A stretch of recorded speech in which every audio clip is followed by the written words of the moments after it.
now that we've returned to our actually expensive recording software, since my recorder fried it the first time. Did you just say software?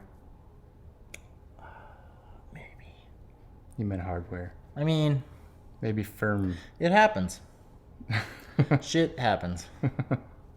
We are in a new recording studio today. Yes, and it probably sounds awful with the booming sound, but you know what? Hey. That's why you're using a shotgun mic. We're not picking up any echoes over here. We're getting everything right here down the middle. Yeah, we're getting all that echo right down the shaft. All right. Here's cheers to you, Chad, for your cheers. This new apartment. Yes, this is taking place in my wonderful new Hollywood Hills apartment. Yeah. I am now one of those douchebags. You officially live in the Hollywood Bowl. I took a couple According pictures to and my your phone map, was like, hey, do you want to tag these You at are in the Hollywood Bowl. Hollywood Bowl? Right over the hill. You could probably just hop the fence, right? It's like a hill or two over there. We could Bit of a hike. We could hike into backstage, basically. Yeah. So, you know. That's cool. Is what it is. Just wear a black t-shirt, look like you belong. No one will bother you. This is what, our third recording space, I guess, yeah, between my old apartment. Old apartment, my house, and your house, and now here, and then, you know, if you ever get recording software, then we'll have some over at your place occasionally. Which we'll probably work anyway. on that software. I'll bring my stuff over occasionally. You know, we'll share the love for those double days where we do two in one day. You know, Steve, our old co-host, Steve Phelan, he keeps saying like, "Hey, if you want me to bring over microphones, I'll do it anytime." I don't understand why he's so negative. Why isn't he not like positive one? Like, why is he just a fail at everything? I don't know. With the PH, it's hard to get away from when you grow up with that name. You know how dumb we sound right now. I mean, I have an idea. How you been?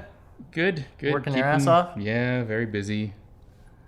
There's a correlation between the budget of a TV show and how big a pain in the ass it is to work on. I would agree with that. Yeah, like if it's... I've worked on some kind of nothing TV shows that I never even heard of before I started working on them. There was one on ABC called Mistresses. You ever heard of that one? No. Yeah, me neither. Until I worked on it. Huh. It was like I worked on the fourth and final season of that show. Mm-hmm. Like the first 2 years, it had Alyssa Milano on it. For 4 seasons. It was actually on for 4 seasons. Wow, crazy, right? And you know, it was kind of like a silly Desperate Housewives kind of plot line in that show. But because nobody knew what the hell it was, there was not a lot of pressure coming down from above. Mm-hmm. Like, I didn't do many late nights on that show. I was out of there at 7 p.m. every day. Came in at 9:30 or 10 every day. Man, I wanted that show to go on for another 5 fucking years. I would have done that. That's how I felt about a certain White House-based show. Even though it was a pain in the ass, it still isn't, you know... I guess I can't say that because I moved on to another show on my own recognizance. But I don't know if that's the right usage of the word recognizance. Like, you can be released to your own recognizance, to your own like responsibility. My own recognizance, like I left. I don't know if you do that yourself. You can't release yourself I don't know. to your own recognizance. That sounds cool. Anyway. Anyway, I mean, right now it's funny because we're doing like 6 days a week and it's still not enough. God, I thought you were doing like 7 days a week. I should be, but I want to maintain a relationship. So, you know, it's like, it's just insane, right? It's insanity right now. Insanity. Relationship? I mean, you just signed a 1 year lease for a Mark place. Hasn't actually met Orla yet, but pretty sure she was supposed to be on this week's podcast, but we never recorded it. So lazy fucks. Yeah. I'm pretty sure that both she and I and all of you listening are figments of Chad's imagination. Yes. We're all living in Chadland. Right. It's my Matrix. I don't even remember what I was going to say. What? Yeah. Oh, I was going to say this might be the only 3 hours of the week that I could possibly have done this. Ashley's very pissed that you took me away. Is she really? Yeah, Probably. She was kind of like, what the fuck, man? You're going to go hang out with Chad again? Well, it's the only time we have to record. I want to make sure we're doing it. That's why we need to literally just record 3 at a time and then not see each other for 3 weeks. Yeah, that would honestly be easier. You could plan the whole day around that. once we actually have a day that we can Right. do such a thing. She did have a suggestion for you. Oh, She thought fuck maybe. off and die? No, she would never say that to your face. She thought that maybe you could sort of do a sock puppet co-host, and because it's And just we're all audio here, so you don't actually have to do a sock puppet, but it might help you to just talk to your hand and do like a funny voice for the sock puppet, and do the show all by yourself, and no one would ever even know unless you told them. I mean, I could. I still have yet to do a podcast without you. True. Yeah, It's gonna Orla happen though. That was going to be the one where you. It's gonna happen. It's Well, going to have once- to. If they come home at the end of this before we're done, like Mm-hmm. Orla and my buddy Eric, our buddy Eric. Yeah. Eric's currently in town. He's got a short film that he DP'd at the LA Film Festival. So he's like, oh, cool, it's at the ArcLight. And then he'd read it a little bit more. Oh, ArcLight Culver City. They have an ArcLight in Culver City? That's what I was saying. I didn't know. They just fucking. There was, They just give everybody ArcLights now. There's one in Chicago now too. is there one in Pasadena? Yeah, Is there one in Glendale? yeah. Well, Or is that the Pasadena one? no, it's the Pasadena one. Okay, Pasadena, Sherman Oaks, Hollywood, Culver City, Beach cities. and Chicago? Beach cities. What the Which fuck is is- beach cities? I don't know, Hermosa maybe. Something I mean, that. it's called the beach cities. That's where I saw the ArcLight? last Harry Potter movie was down there. I don't know why. I have no idea why we went all the way down there. No. I don't even know why I watched the last Harry Potter movie. They kind of, after... I didn't like the after last, the- 4 of them. I was going to say, after the Goblet of Fire, I started... I did not Every care single for it. one seemed the same. And they were all the same director. It was all the same director, and it felt like the same shtick over and over again. Like, that's all he knew how to do. I will take it back. I know we're way off on a tangent. Dolores but Umbridge is awesome. she was awesome. But I liked the second to last, the part 1, Oh. where they do a lot of traveling and walk around and just mope and do hipster things. Yeah, I don't even remember exactly what happens. That's in where that they one. get all pissy at each other and Oh, yeah, the sort of band breaks up. the band breaks up and But they all and come back Harry. Does he die at that one? Or does he die in the second one? together. Wait, what? Is that the one where he falls in and they need the Patronus to get him out of the water or something? I don't Nice. even know what the hell you're talking about anymore. I don't think I was paying much attention to the last 2. I only watched Fine, them. Mark. What movie are we gonna watch today? I only watched them to get through them. It was homework. I didn't like them. It was just work. Mm-hmm. The movie we're gonna watch today, we don't do transitional material, is Sex, Lies, and Videotape. Woo! And I don't really know anything about it except it's Steven Soderberg's first feature film, right? Or at least his first theatrical kind of thing. I feel I don't know if it's his first or not because he does have one that God, I forget the name of it. There's one that he has on Criterion. Something called Schizo or something. Was that him? Maybe schizophrenia or schizomania. I don't know what. I'm not exactly a Steven Soderberg professional, but I thought that was so what you got your degree You haven't in. seen this movie? I have not seen this movie. You're pitching it to me. I have seen it, but I do not remember it. It's actually been on my list of things that I need to see again because I guarantee you I'll watch this movie as if it's the first time I've ever seen it because it was so long ago when I saw it. Here's all I know about it. Directed by Steven Soderberg, starring Peter Gallagher, James Spader, Andie McDowell, and Laura San Giacomo from TV's Just Shoot Me. She was on a ton of stuff. She was. And she was in Stephen King's The Stand miniseries. She was in that.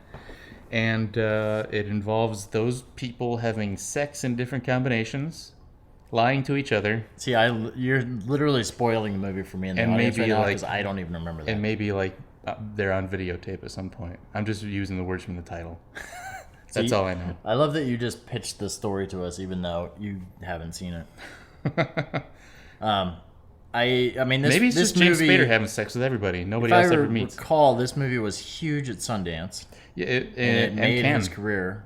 It won like the grand prize at Cannes. Well, it was the first like indie darling movie. It was the first like, oh, this can be done. Yeah, hot shit. We can actually make good movies with very little money. Yeah. And I mean, Tarantino, this was around the time of Reservoir Dogs, if not the same year. I could be totally wrong. I think this is like 89. Is it not? No. I think it's late 80s. Wow. Yeah. I'd be shocked if it was. But I can get the case and look. I mean, the case is so cover far that later. away. God, it's at It least is 7 actually feet away. pretty far away. Yeah. I guess we could just jump in. Do I have anything to say beforehand? Why are you asking me? So important. I like Soderberg. I think he's a great director, and I actually appreciate that he appears to be on cocaine at all times of the day because he powers through so much. He re-edits movies constantly. He does? Oh, yeah. I know very little about him. I just like the Ocean's movies. That's why I'm a fan. We can talk more about it after the fact. So. Okay. Anyway, all right. Yeah. Roll it. Fine. Roll it. Don't tell me what to do. No, that's Spliff. Go roll it. It's the most provocative film of the year. Vincent Canby in the New York Times calls it one of the best of '89.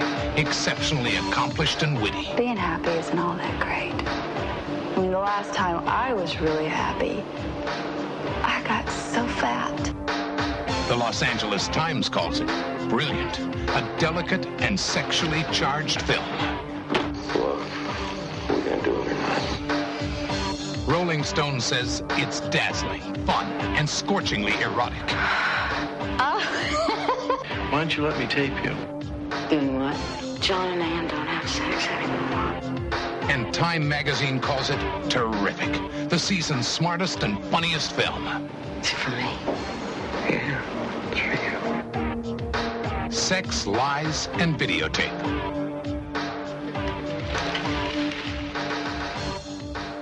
Is that for me? Yeah, it's for you. A Miramax Films release. Takes a second. It does take a second. I don't know why that would be. So, one thing I want to get out of the way for any curious people. Yeah. There's no nudity in this movie. I can't say I was looking forward to it because I'm like sitting here watching a movie with Chad. I'm not going to be like, oh yeah, nude Andie McDowell. But this is about sex, lies, and videotape, but it is not, I think, to probably many people's chagrin, not a very sex-filled movie. Well, Mark, I'm glad you explained to the audience why you wanted to watch this movie. That's my fetish.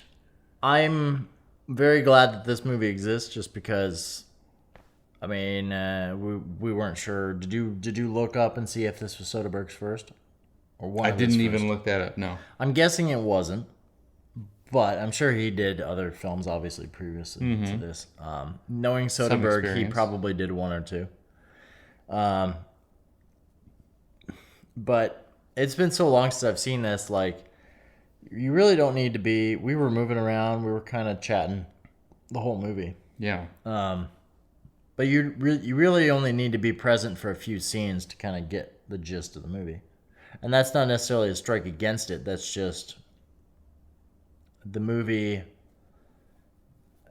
It's 4 actors basically, 5 if you count the drunk guy at the bar, and Therapist, 6. The therapist plus the other clients at the lawyer Peter Gallagher's law firm. All right, so it's really a cast of thousands. Yeah, never mind. It's an epic. But the movie is very. What did I call it? A filmmaker's dream, like an indie filmmaker's dream. Like This looks like his first feature, by the way. The only thing before that is like video shorts and stuff. But a filmmaker's dream. in the sense, it's like so everybody simple. says, I just want to do something easy. I just want to do something one location, a couple actors, and you could probably shoot this movie in a week. Hopefully they had more than that, but It could be done. the trick, of course, is getting the quality of actors that he got, for one. And I'm kind of amazed Andie McDowell was as good as she was. I never really held her in any kind of high regard before. Even after Groundhog Day, I didn't go oh, Andie McDowell, she's so good. I've never thought that. Well, and we thought maybe this was her first movie, but actually it wasn't. She did a few before this. She'd been St. Elmo's Fire, and I A think Tarzan movie. But I think I've always felt, and maybe this is just my belief, having done casting sessions and stuff, I've always felt like typically you can look at a person, you can hear them talk, and without hearing them act, you can tell whether or not they're a good actor. And I don't necessarily mean a good actor, but a good presence.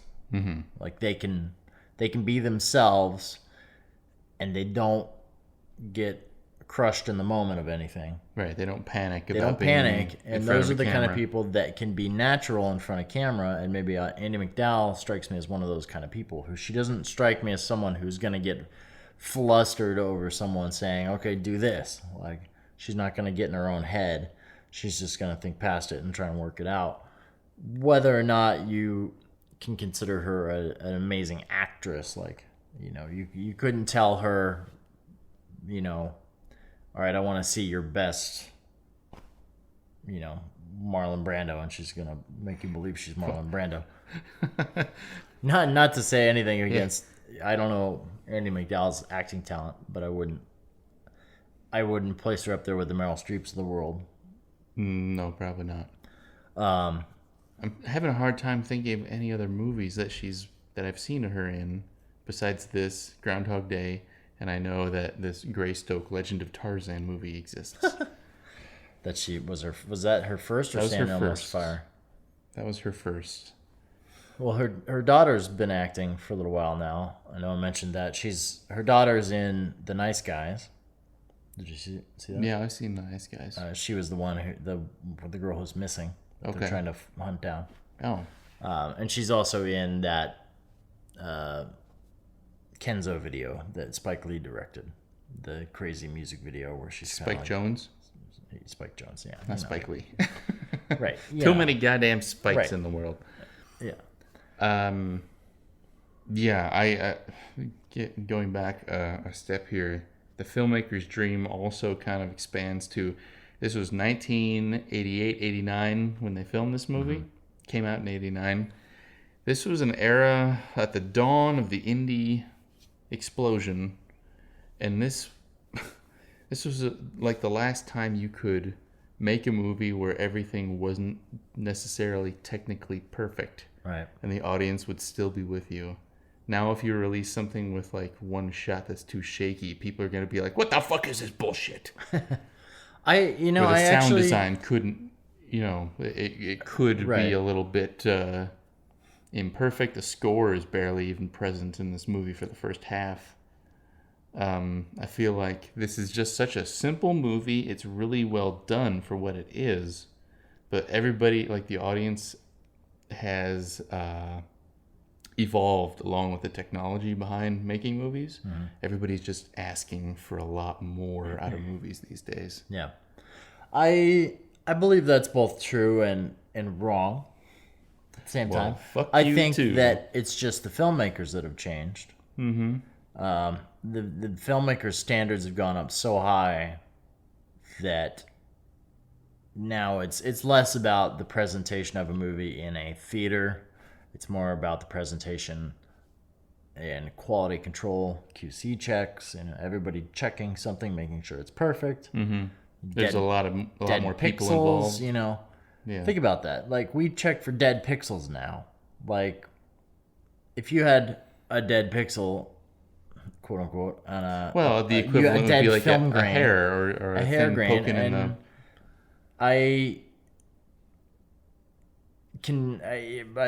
Going back to La La Land has, I remember seeing hair on the fucking film gate. Yeah. In La La Land. I wonder if that was deliberate. I bet they put that in digitally after the fact to make it look like film. Potentially. But given that director, I doubt it. But the focus pulling in La La Land, there's like whole shots that are just straight up out of focus. And like, it's kind of refreshing to see, like, it shouldn't always be about the perfection, which is funny because that's my job. Your job. That's my job as a visual effects artist and camera stabilizer, but at the same time, like, I don't necessarily believe in everything we do all the time. It's a look and it's a style. You just do it. Yeah. It's a look and it's a style for certain particular filmmakers, and it's not for others. Steven Soderberg, I was saying this while we were watching it, I'm so glad he exists because he doesn't get caught up in whether or not what he's doing is good or bad. It either works or it doesn't, and he just moves on to the next thing. He's just constantly he's got wants so to much be in the creating. pipeline, I think. And he doesn't get caught up in it, and he's inherently a good filmmaker and a good I can't remember the last time I saw a Soderbergh movie and I thought this is awful. Yeah, There's certainly nothing's been been movies- outright awful, I think. There's certainly been movies that he's done that people haven't liked. Like, I know people didn't like Ocean's 12 and Ocean's 13. No, those were But I pretty much I don't cash even know that I grabs. saw them, to be honest. But because he had already made like 14 other movies in that time. But What was the one with the MMA fighter? Havoc? No, that was no. What the fuck was that? Haywire. Haywire. Haywire, yeah. That was enjoyable. Totally forgettable. Not his best work, but an interesting experiment in making like a fucking action movie with an actual action person in real life, a real fighter. You know, Right. It was interesting, but God, there was just not much to that movie. It was. I think he specializes in I think it making was these okay. simple. It was fine. I didn't but I have don't any want to problems watch with it it. again ever. Well, and I a have lot no of his need to. movies are like that. And I know we were talking about Girlfriend Experience. I haven't seen his feature, but I've seen the TV series, and the TV series is awesome. Like, it's I always really wanted to watch the well movie. made, just quality acting throughout. And in that case, he cast an like actual actor. Like in the movie, he cast Sasha Grey, who's a porn star. He always casts these people who, in real life, aren't actors, but he loves to. You know, it's like what I was saying about Andie McDowell. He likes to see what personalities look like. Oh, that person could probably pull this off. You know, and I do believe that if you have a good, Oh, I think it's a good idea. Yeah. I think if you have a good director, like, who understands how to set up things, and he knows how to make a film by himself. There's not many filmmakers that can do that. He edits. He Like a edits his own madman. stuff under Alias. He can shoot. He can direct, He obviously. DP'd Solaris, Yeah. which is one of my favorites that's not on Blu-ray, strangely enough. I think I like it more than the original, which most people would. Well, it's half as long. It's half as long and feels as long, but and maybe that's funny that it's a coincidence that James Cameron produced Solaris, and James Cameron's also someone else who operates their own camera and doesn't edit his own stuff, but I'm sure he could if he wanted to. Yeah. Like, it's somebody who understands like the whole scope of filmmaking. Right. They've got a complete handle on it. Another experiment Steven Soderbergh did. Remember that movie Bubble? Did you ever see Bubble? It was about not. it was about these people who work in a doll making factory. Like they make toy dolls. Was this the one that was It was cast all with non-actors, okay? like real people in this town that he filmed it in. And I think those kinds of little experiments are really fascinating. It was a good movie. I liked it. And I just think that kind of movie is his specialty. He'll make like this dramatic, sometimes a thriller, but sometimes just like a person-to-person emotional drama out of these people you wouldn't expect to, like non-movie stars. Interesting, yeah. Yeah.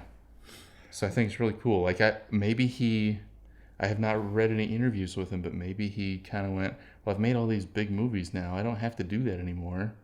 I want to do something that's new, interesting, and try to make something out of nothing, really. Get all these people involved that have never been in movies before. I almost wonder if he's ever thought like that, though.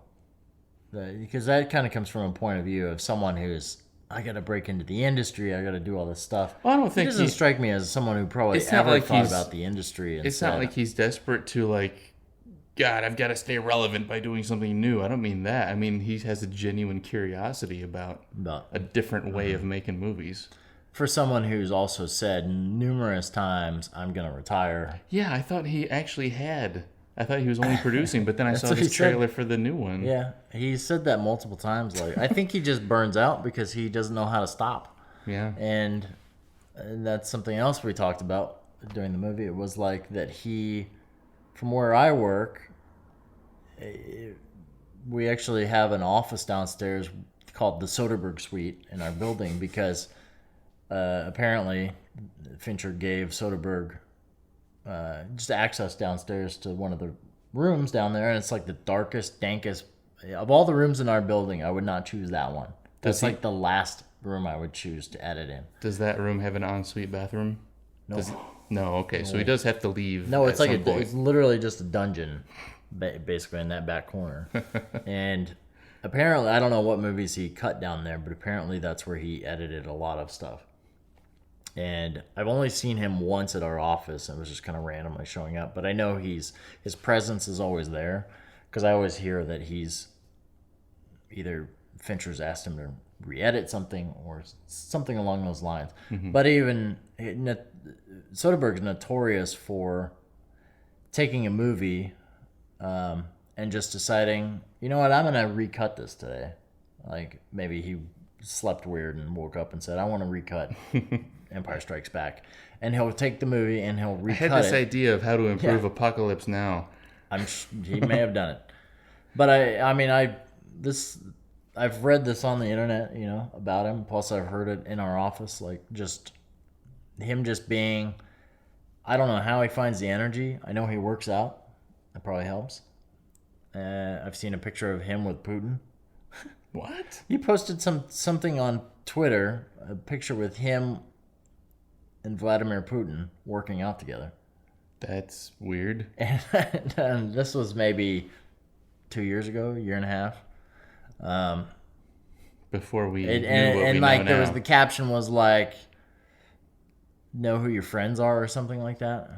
Or He's like a you fucking don't even know who my friends are. Spy. Jeez. I mean, it looked. I stared at that picture like, is this real? And I was like, I could not find anything about it that made it look fake.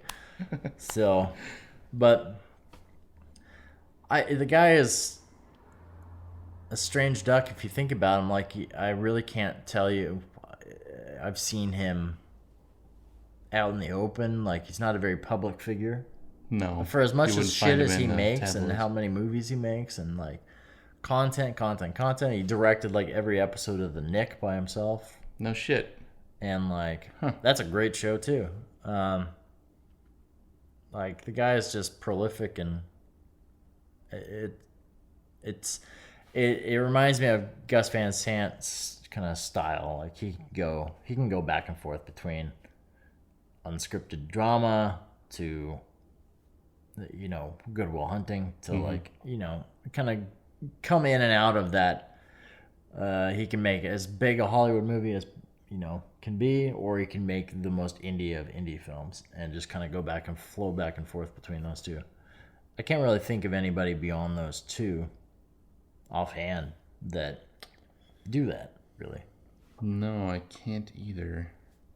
I would be very bad at Jeopardy. Most people stick to one or the other, and they don't really flow between those two. But did you like this movie? I did. I liked it a lot. It's really hard to say why, because all these four characters I was reading online are like different parts of Soderbergh's own personality. Mm-hmm. He wrote this as sort of like himself talking to himself. I could see that. Like, he is the James Spader character. Like, he's talking about how he's got all these videos of people in the movie. It's of women. Yeah. Talking about sex. Hopefully he doesn't do that in real life, but you never know. I guess it's not illegal. He basically is, as a filmmaker. He's asking these people to lay themselves bare on film, basically. Right. It's really hard to get into the mindset of any of these characters because they're all so flawed. They all have their own problems. Mm-hmm. But I think by the end, like, the people who deserve to figure out their shit and have a good life, they do. Spoiler. I'm not going to say who that is. I mean, I guess potentially, yeah. We only get that one shot at the end Yeah. to really get the idea that Andie McDowell and James Spader end up together. I felt the entire movie was worth it just for that one scene between the two of them, between Andie McDowell and James Spader. It's a big long thing where he's filming her. He doesn't want to be filming her, but she demands it because she just found out that her husband's having an affair on her. Yeah, basically James Spader's whole thing, he's impotent except for he videotapes these women talking about their own sex lives. He watches them later.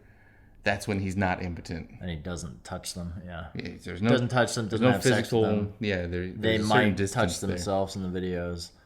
They might not. Yeah, he says. But anyway, goes anywhere from 3 minutes to 6 hours, 2 hour takes. Yeah. So yeah, Andie McDowell, she's upset with her husband because he has been sleeping with her sister. Wrap your head around that one. And she just kind of figured it out. She found her sister's earring in the bedroom, basically. And she insists on doing one of these tapes for James Spader. And even though he's kind of like, doesn't feel right, you're in a bad mood. Maybe you shouldn't do this. But it turns into this big, like, 2-part monologue, basically, where they explain exactly where they're coming from. They kind of come to this realization together.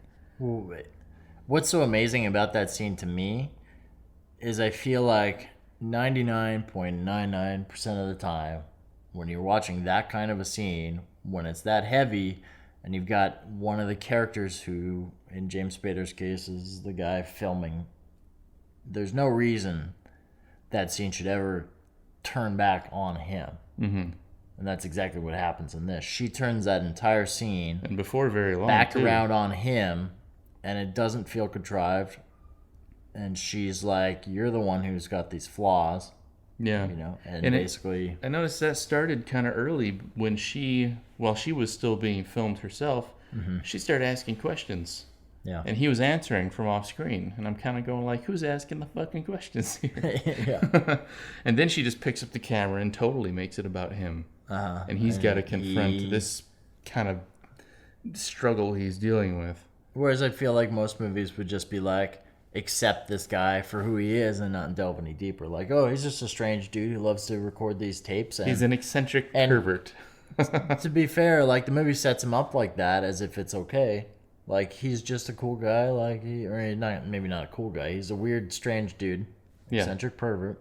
Films these women talking about themselves, and the movie kind of just defines him as like, that's fine, that's his deal, that's what he does to get by. And we never see him lie. Anytime people are like, so what are these tapes of? Oh, they're tapes of women I interview about sex. He's embarrassed by it at first, but he comes. I never even got embarrassed out of him. Well, I felt like he was kind of like, when Andie McDowell first shows up at the house and she's like prodding and prying what these tapes are, and he's kind of like hiding in the other room. Maybe and he's like, a little hesitant, but I never got embarrassment. Once he, it's sort of like he's trying to protect her from knowing that about him. Yeah, I never got this shame. But she's the only one that really takes that though, and even though the movie has said basically what he's doing is okay, she's the one who actually breaks that and says what you're doing is not okay. Yeah, she practically throws her glass on the floor. Yeah,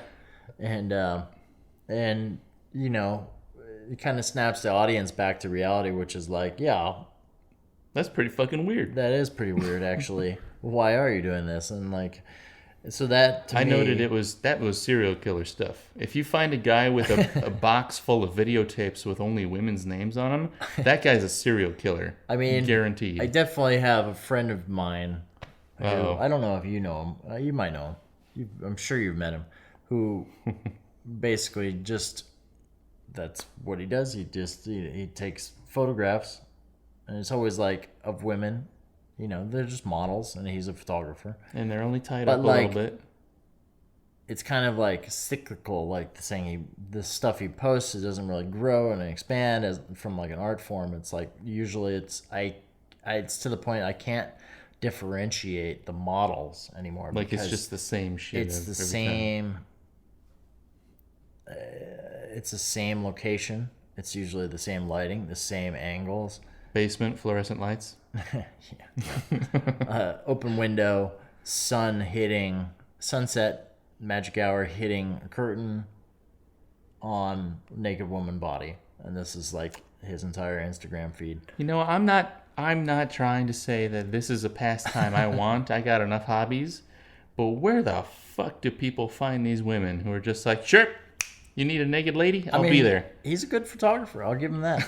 But he is the James Spader character in this movie. Okay. And it's like, some people get kind of locked into their things, and that's his deal. And the women that he photographs and the models, like, they like the photos. But I think if you step back and you look at it and you're like, well, they're not adding anything onto his, he's not adding anything upon his. Mm-hmm.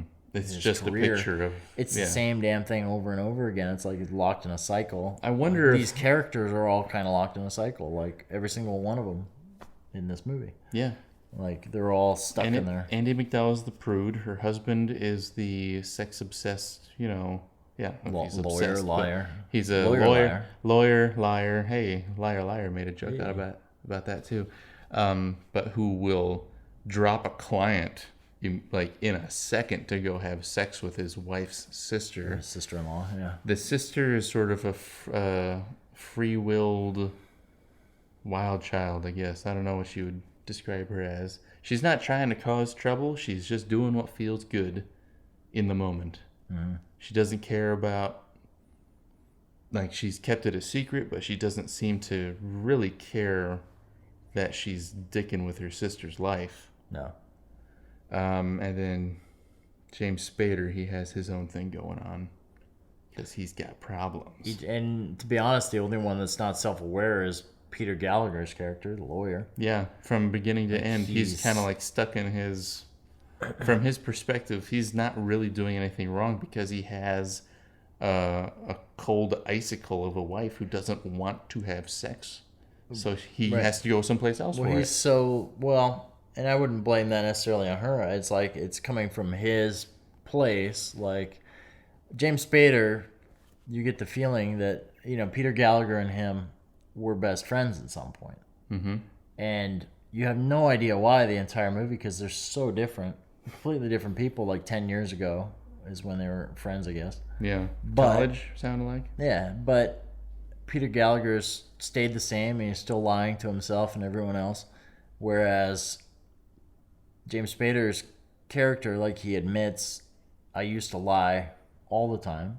Sounds like basically you understand, okay, he basically was the Peter Gallagher character. Yeah, he's he's trying to reform. He was abusive physically, from what he was saying. Did he say that? He said he used to... Oh, yeah, he would show how he felt non-verbally. Yeah, he non-verbally express how he felt, which... it's very like a very PC way of saying he beat his girlfriend or whatever. I'm guessing. That does, yeah. And that doesn't sound like an autistic person. He dramatically basically launched himself out of that lifestyle into the lifestyle that he's in, where he's so removed from everything that he can't even get a hard on anymore because he's got to. Because he just saw that he was the bad guy and decided to shut that off, but that required so much distance from real relationships that nothing works anymore. Uh-huh. He's just he's that far away. He's basically an alien. And then Peter Gallagher, he's doesn't connect with him anymore. He's in town, but Peter doesn't make any attempt really.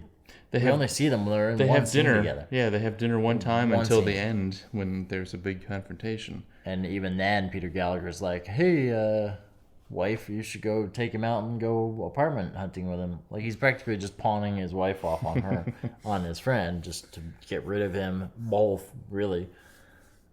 Yeah, it's an interesting thing. And while we were watching the movie, I thought of one of my favorite movies that's similar, which I know we talked about briefly, The Shape of Things. Oh, yes. By Neil LaBute, who coincidentally is on the commentary track of this disc with Steven Soderberg. I had no idea they were friends. I guess didn't that's either, the third person who but I is guess it kind makes of sense. in the Soderberg Van Sant family. Like But he did has he really made big? I've never The seen Wicker Man. But was okay. That wasn't a hit. Let me It was a rephrase bad that. movie. Let me rephrase it.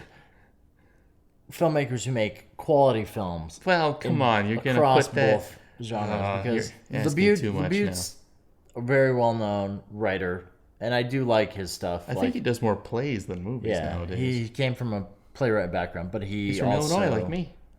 I think he's done even more than Wicker Man now. I think he's kind of Oh fuck, he did Nurse Betty. Nurse Betty was I great. fucking love Nurse Betty. We Nurse should do Betty- that on this That podcast. is one we should do on this podcast, fucking which love also Nurse is Betty. not on Blu-ray. Well, I'm not surprised by that. Yeah. Shape of Things, Nurse Betty. Nurse Betty was just a fucked up movie all around. I'm still shocked that movie got made, to be honest. But that cast, like, it's such an A-list cast, and yet They made it look like a romantic comedy. It's not a romantic it's not comedy. even close. I got the poster for Nurse Betty. What? It's not even good art. It doesn't matter. I love the movie. What's wrong with you? Lots. And any other thoughts on this movie? Because I got one mean, more thought. I just yeah. remembered in the dinner scene near the beginning of the movie, Mm-hmm. we have a really good cooking tip from Peter Gallagher regarding salt. You can always add more in, but never take it away. you can't take it out. He's criticizing his wife's cooking. Yeah, it's a little too hit critical openly. mass on the salt there, honey. He, this movie. I'm not sure if This is one of those movies I'll see every 10 years because I have, like I said, I've seen this before. But it totally left your mind. Don't remember any of it. When it's funny because thinking of this for some reason, when the movie started, I'm like, oh yeah, trying to piece it together how I remember it in my mind. Like Andie McDowell is on camera at some point and she masturbates in front of him. Wrong person. Doesn't happen in the movie. Doesn't happen in the movie. But for some reason Like, that was in my mind as what happens. somebody masturbates on camera, but even that's off camera. And I totally didn't remember any of the James Spader stuff. And that's generally what this movie is. It's like it's a collection of good quality acting scenes, but there's no real through line to it that's going to make me go, oh, I need to see this. Like Right. Well, I guess all the time. Like it's not something that makes the hair on the back of my neck stand up when I see it. It's just, it is there. It's good. It's a fun watch, and that's most of his movies. There's not many of his movies that I say I need to own that. Yeah. But they're all better than average. Right. It's still a good movie. I guess that's a good question to ask, though. How does this movie relate to us? What does this mean to us? I'm not getting a lot of personal meaning out of this. I just can tell that it means a lot to Steven Soderberg. This is sort of a movie he made for himself. Well, this is the kind of movie that I feel like you read the reviews on Rotten Tomatoes, and like 14 out of 15 reviewers are like, "Thank God, finally a movie for adults." Like, and like that's kind of how I feel like most of the audience will react too. Is like this is a lot like any movie with a cast of 4. Closer. I was just gonna say Closer. Closer is a this big is one like that. kind of like Closer, but less fucking graphic, I guess. Yeah. Nobody's screaming at each other Right. in this movie like they do in Closer. That was a problem I had with Closer. It was just a bunch of people yelling These at are my each other. favorite scenes. What I did he don't taste know. like? Like you, but sweeter. I just feel it's just dumb. I don't like it. I just think it's dumb. God damn it, Mark, you're dumb. Like, imagine. Okay, remember the movie In the Bedroom? Did you see that one? I did. Okay, and well- I forgot about it. Sissy Spacek and what's his name as her husband.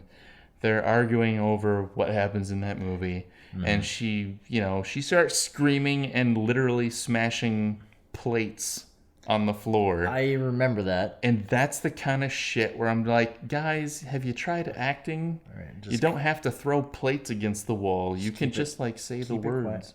That was my problem with that movie, from what I remember about it. I love I think the poster art, and that's why I watched the movie.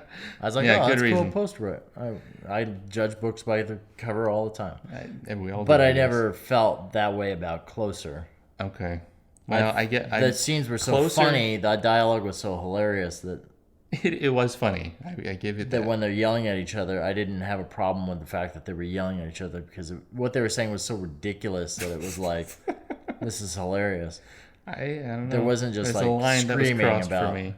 Yeah, but it's the same, and like Shape of Things, it's the same thing. And I know we've talked about that many times. Like I definitely want to visit that at some point. And Ooh, Closer. I don't know if I can watch The Shape of Things again. And Closer. Maybe Maybe it'd be better coming back to. We can't ruin that one because nobody's seen that one, obviously. But can I ruin it a little bit? what other 4-character movies are there that are like this? 2 men, 2 women. Who's Afraid of Virginia Woolf? Which That's I not quite the same thing. Which I haven't seen. Oh, okay. Well, it's a 4-character thing, but it's not really. There's no sexual things happening there. I guess what's the Kate Winslet, Jodie Foster. Whoa, what is that? Don't know. Is it? I know Jodie Jodie Foster. Foster's in it. Oh, yeah, directed by Roman Polanski. Yeah. The Raper. Wow. No comment from me. The statutory rapist, I should say, if we're being technical. What's the name of that movie? Rampage? Rampage? No, that's not it. It can't be it. It's something like that. Yeah. But it's John C. Reilly, Jodie Foster, Kate Winslet, and the German guy from Inglourious Basterds. Right. Christopher Waltz. Yes. That Christoph. was another one where that was more like, it was like they were all having a waltz.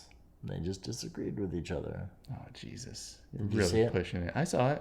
That felt like a 65-minute movie. It kind of started and ended. I thought it would have done much better as like a 30-minute short film. At a certain point, I was kind of like, wow, they really just aren't going to get on the fucking elevator and leave. They are deliberately Oh, dragging that's what that this movie out. was about. Yeah, I don't even remember that. Yeah, it's like, yeah, that's another podcast, I guess. I guess, I mean, ultimately, these are the kind of movies that you would expect someone like Neil LaBute to obviously write because it's coming from a theatrical point of view, a theater stage setting where you've got a Right. small space. A limited number of amount of settings, cast, limited and cast. It makes That's sense. what this comes out of. And like for filmmakers, it clearly is like the perfect thing to do because it's really difficult to do, I think, to make a small movie in a small space and have Yeah. it be interesting for 90 minutes. Like when you think about the possibilities, when you get even 2 people in a room, all the things that they could possibly talk about. There's so much potential drama there. Yeah. But, it's hard to have a good idea. Oh, what are we going to talk about that's so interesting that'll last a whole movie? It's almost always about sex in these things. Yeah, it's always a Sex and relationships. male-female relationship kind of Yeah. a Or story. they turn into swingers. In the movies that I've seen. Or money. That's the other easy Swingers and thing. money. Then yeah. it becomes like an action thriller. Who's going to get the money? But Neil LaBute, like In the Company of Men, that's the only other thing. That was two men and one woman. Right. So that's sort of a twist, an interesting twist. 2 men fighting over the one victim of that movie.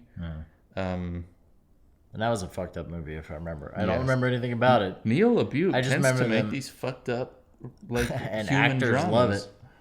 Actors love it because it's fun to act. You're like, if you have these characters that are just so fucked up, it's like it expresses everything you want to do if you're an evil person. Right. They can write characters who have no censor, Right.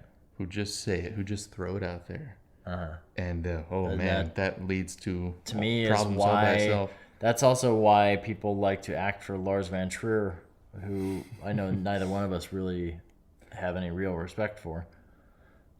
He just seems like kind of a dickhead, I guess. Everything He's made I've some read good from movies. him, basically, yeah, I would agree with that. I've seen his earlier stuff was better, I think. in the sense. Yeah, I mean, one movie I do want to visit that is a small cast and kind of one location with you is Funny Games. Oh, I saw that. That movie pissed me the fuck off. That movie pissed me off more than Well, we could talk The about Shape that of one. Things. Really? Oh, Oh, man. Jesus. So maybe I mean, all I these liked movies the I want to movie. watch with you. I don't know how I would express my anger with the movie, though. It's just going to be me ranting. Like, That's kind of the point of that movie, though. It's to piss off the audience. fuck that movie. The whole movie was about that. Anyway, we can talk about that that guy. when we actually watch that movie. Yeah. But that was Michael Haneke. Hanukkah, yeah. But Yeah. I guess we should wrap it up. It's getting pretty late here. I suppose. Our podcast is called The Hell With This, and are we on Twitter? Yeah. I like Twitter. I'm okay with Twitter. Are we on Twitter? It's up to you. I mean, I thought you I'm told pretty me. sure I have the Twitter handle. I And just you've never maybe posted never anything? post to it. Give me the password. I'll post to it. Okay. I'll You give can be that in to charge you. of Instagram. I'll do the tweeting. All right. That's fine with me. Yeah. You can find me on Twitter at Mark Heiliger, MarkHeiliger. Wow. No one's That's the only time I'm going to spell it for you fucks. Heil Liger. No, that's too many L's. Heil Eiger. Heil Eiger. Yeah. Mark Heil Eiger. It means holy in German. That sounds somehow offensive, somehow. Well, you're throwing Heil in here. I didn't do that. It's true. You did that. I mean, it's in your name. And you can find me at Chad Peter. ChadPeter. At Chad Peter, whatever. Yeah. And I'll throw in a little pitch for my movie that I'm trying to get off the ground. Are you going to do a Kickstarter or something? I don't like Kickstarters. Are you trying to get real money? I'm trying to get real money. That's good. You should do that. If I have to do anything, it'll just be probably a small thing just to get it kind of seated and like get it off the ground. Just to kind of thing. Yeah, get publicity for it. But it's going to be the website's blackflowerfilm.com and Wait, somebody had blackflower.com? Yeah. What the fuck? What is that? I don't know. I'm going to go check it I out had to now. rewrite. I had to Everybody rename go the to movie. blackflower.com and tell them they have their I own think website. it was coffee. I think it was a coffee site. Like it was a company that makes coffee. Okay. Blackflower At film. blackflowerfilm.com. I think I even bought at blackflowermovie.com, so just in case, but whatever. All right. We'll see you guys. Yeah. Oh, that was that was ending with a whimper. Hey, we'll see you. You stay classy. You stay classy, internet. Oh, wait, you never were. Oh, wait, you're listening to this podcast. Fucking internet. Seriously. Jeez.